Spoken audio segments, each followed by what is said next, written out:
on-again, off-again tariffs just 24 hours after pausing the 25% tariffs he imposed on Mexico and Canada, saying he would pause them for a month.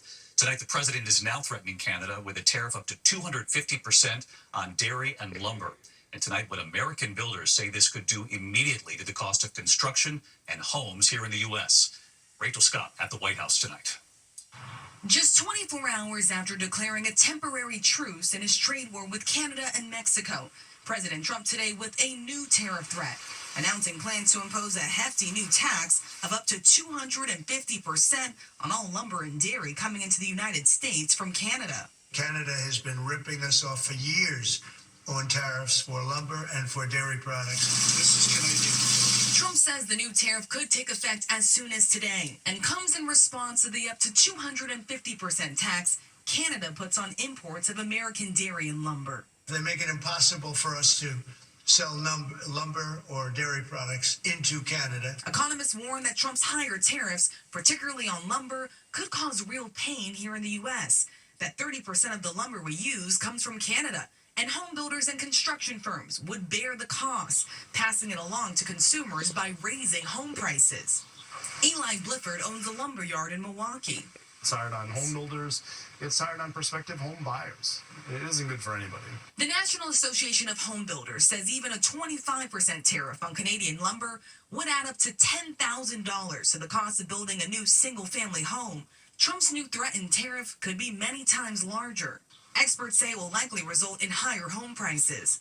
It all comes at the end of a whiplash week that began with the president implementing a 25% tariff on all goods from Canada and Mexico. The markets tanked and Trump responded, first agreeing to allow the big three American automakers a 1-month exemption from paying those tariffs, then putting many of the tariffs on pause. Today he was asked if the roller coaster ride is over. Right now the markets, as you know well, prefer stability. Are you done going forward with the pauses and the carve-outs? Is that it for those? There'll always be changes and adjustments, but there'll always be some modifications. I mean, if you have a wall in front of you, sometimes you have to go around the wall instead of through it.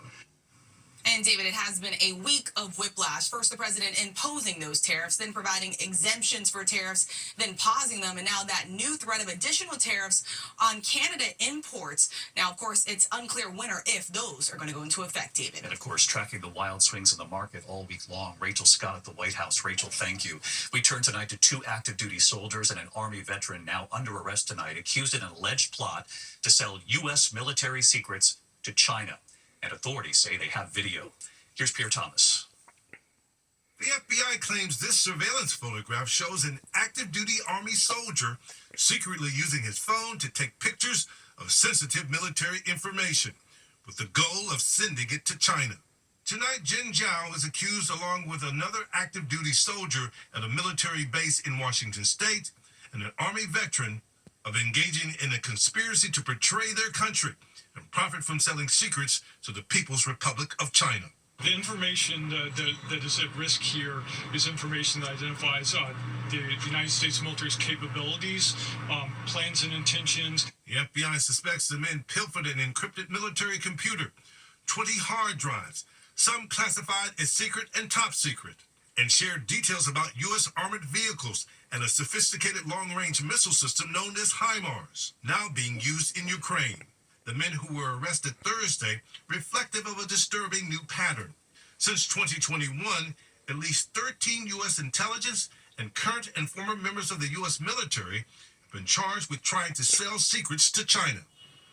The FBI recently said it has more than 2,000 ongoing cases involving China's efforts to steal U.S. technology. David? Pierre Thomas, live in Washington. Pierre, thank you. Next tonight, the 20-year-old college student and engineering student who died. Authorities say they were first told he was hit in the chest while playing basketball. But tonight, investigators say it was not basketball, it was hazing, and that he was repeatedly punched in the chest. Here's Whit Johnson. Tonight, a recent college graduate under arrest in connection with a horrific alleged hazing death in Louisiana. 23-year-old Caleb McRae facing manslaughter and criminal hazing charges as authorities search for at least 2 more suspects. Last month, 20-year-old Southern University junior Caleb Wilson was unresponsive when a group of men dropped him off at a Baton Rouge emergency room. Court documents state the men allegedly told hospital staff that Wilson collapsed after being struck in the chest while playing basketball. But tonight, investigators say that was a lie. Caleb Wilson died as a direct result of a hazing incident where he was punched in the chest multiple times while pledging to Omega Psi Phi fraternity. Wilson was an engineering student and avid member of the school's band called Human Jukebox. His grieving father, Corey, remembering his son's love for that band at a recent vigil. Thank you all, the Human Jukebox. This is Caleb's life. He really loves the jukebox.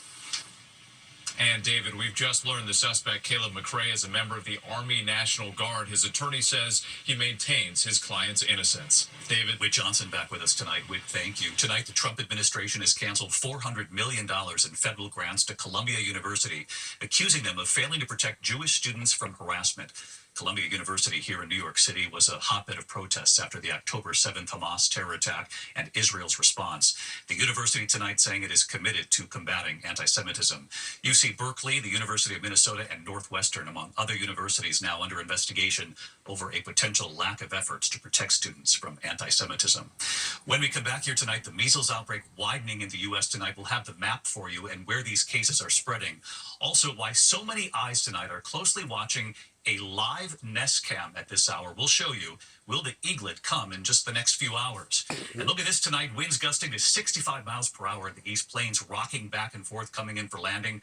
Where this played out. The images in a moment here. Tonight, dangerously high winds across the east from D.C. up through New York City and Boston. Passenger planes rocked by strong winds at Reagan National Airport in Washington. An American regional flight seen aborting its landing, going around for another attempt. Tonight, the CDC reporting new cases of measles in at least a dozen states now. Measles detected from Texas to Alaska to New York. There are now at least 198 cases linked to that outbreak in West Texas. 30 cases in New Mexico. When we come back here, Dolly Parton and the song she's now dedicating to the husband she lost this week. And the eaglet's nest being watched by tens of thousands right now. And we'll show it to you in a moment. To the Index, and tonight, after thanking fans across this country for their support, Dolly Parton dedicating this song to the husband she lost.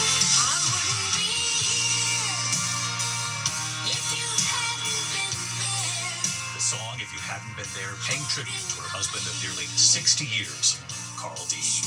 When we come back here tonight, why so many eyes are trained on one eagle's nest tonight, and we'll show it to you right after the break. Finally tonight, all eyes on one eagle's nest tonight. Tonight, a family of bald eagles in Southern California's San Bernardino Mountains capturing the world's attention. So many watching this nest online. The new parents have 3 babies hatching at the same time, very rare for bald eagles.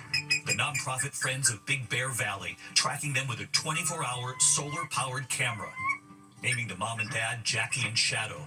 This all started about 5 weeks ago when Jackie laid the 3 eggs.